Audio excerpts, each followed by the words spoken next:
KQNY Radio News is supported by a generous grant from the Feather River Community Fund. More information about their programs and activities is online at featherrivercommunityfund.org. The news is also brought to you by Heat Transfer Systems. They can be reached at 530-283-3665 for all HVAC needs including conventional, geothermal, ductless systems, and more. And Feather Financial, here to help with insurance, tax preparation, and accounting services. They're at 530-283-2341 and online at featherfinancial.com. Sierra Pacific Industries is committed to sustainable forest management and also supports KQNY Radio News. Information about career opportunities with SPI is available at 530-283-2820 and online at spi-ind.com/employment.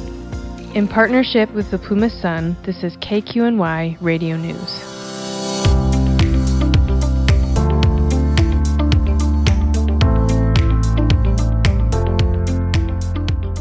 Plumas Unified School District has a newly appointed state administrator, and a new fitness center and makerspace open up in Indian Valley through the Indian Valley Recreation and Parks District.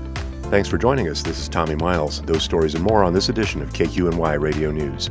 Richard Duvarney, the newly appointed state administrator for Plumas Unified School District, attended his first school board meeting on October 15th in Chester. Andrea White, the interim county administrator for Plumas County Office of Education, introduced and officially welcomed Duvarney, who started the job on October 6th. Quote, "Rich brings a wealth of experience and strong leadership that'll be an asset to our district," White said. "We're looking forward to working with him and moving forward with all the work we need to do in our district," unquote. Duvarney's employment contract was among the items of business on the PUSD agenda. It was approved by White with concurrence from the California State Superintendent of Public Instruction, Tony Thurmond, and Linda Darling Hammond, president of the State Board of Education. The 3-year contract begins October 6th and ends June 30th, 2028, with the option to extend by mutual agreement. Duvarney's annual base salary is $285,000 per year, payable in 12 equal monthly payments. After the contract was approved, White handed the board meeting over to Duvarney. Quote, "It's an honor to be chosen for this position," Duvarney said. He remarked that he's visited all the schools under his jurisdiction, met the administration, and attended staff meetings, which, quote, "have been good," he added. "Going forward, I'm optimistic about this school district. Andrea turned the ship around in the right direction, and we're on a good path going forward," Duvarney said. "I'm thankful to be here. I love seeing the support for the district, parents, and students," unquote.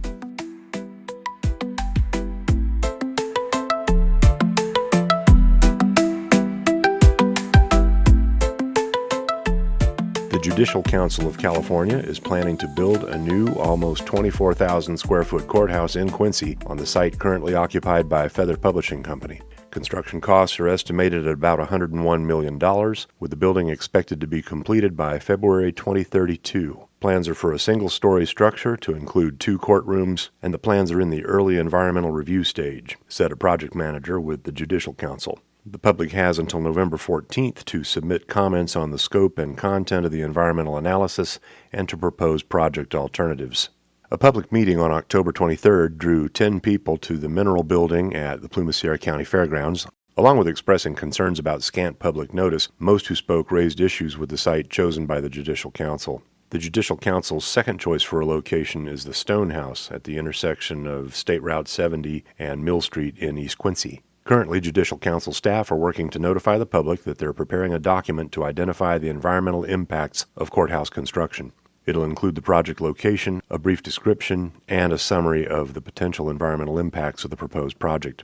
Officials will evaluate the effects of the project and decide if they're significant, said Kate Werner, project manager with MIG, a California planning and design firm. Public comments should be addressed to Alex Cervantes, Senior Facilities Analyst, Judicial Council of California Facilities Services, 2860 Gateway Oaks Drive, Suite 400, Sacramento, California, 95833-3509. The Council will also accept comments emailed to newquincycourthouseproject@jud.ca.gov. And again, that email address is newquincycourthouseproject@jud.ca.gov. Please put New Quincy Courthouse, NOP, in the subject line. This is the second time in 2 years that the state has proposed a site for a new Plumas County courthouse. The Judicial Council began looking into it in 2022, looking for a site for a new state-owned courthouse in Quincy. The current courthouse, built in 1919, does not comply with state safety, seismic, or accessibility codes. It's overcrowded and does not meet today's security requirements. It lacks holding facilities for jail inmates, space for jurors to assemble and deliberate, and a space for those in custody separate from the public. In 2023, a proposal to use Dame Shirley Plaza, just west of the current Plumas County Courthouse, met with widespread public opposition. Dame Shirley Plaza is a little under 1.5 acres and it's owned by Plumas County. It's used for music, art, and other public events. After months of controversy, the Plumas County Board of Supervisors voted 4-1 not to sell Dame Shirley Plaza to the state for construction of a new courthouse. The Judicial Council has persisted in its efforts to find a new location. A combination of significant inadequacies at the current courthouse has made a new Plumas County Courthouse, quote, one of the highest priority trial court capital outlay projects for the judicial branch, said Alicia Duta, Senior Project Manager with the Judicial Council.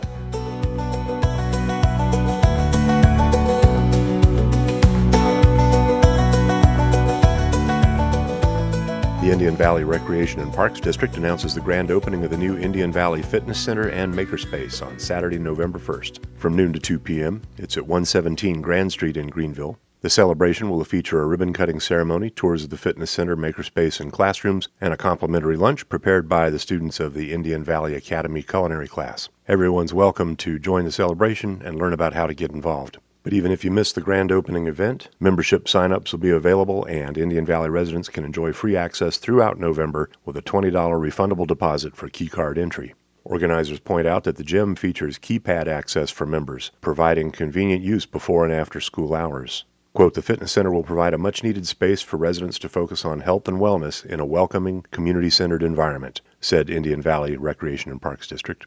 The brand new Indian Valley Makerspace is designed to spark creativity and innovation, said organizers. The space features multiple sewing machines, a computer numerical control CNC machine, an engraver, an embroidery machine, 2 3D printers, and a leather press. This state-of-the-art facility was made possible through collaboration between the Indian Valley Recreation and Parks District, Plumas Charter School, and Plumas Unified School District, offering a testament to what can be achieved when organizations work together in a rural community, said organizers. Once the makerspace is fully operational, community members will be able to earn certifications on specific machines. After completing training, certified users may bring their own materials and use the equipment during open hours to create projects, prototypes, or products, said IVRPD. Classes and workshops are currently being developed and will be announced online at ivrpd.org as they become available. And that's it for this edition of KQNY Radio News. Thanks for listening. We'll see you again soon.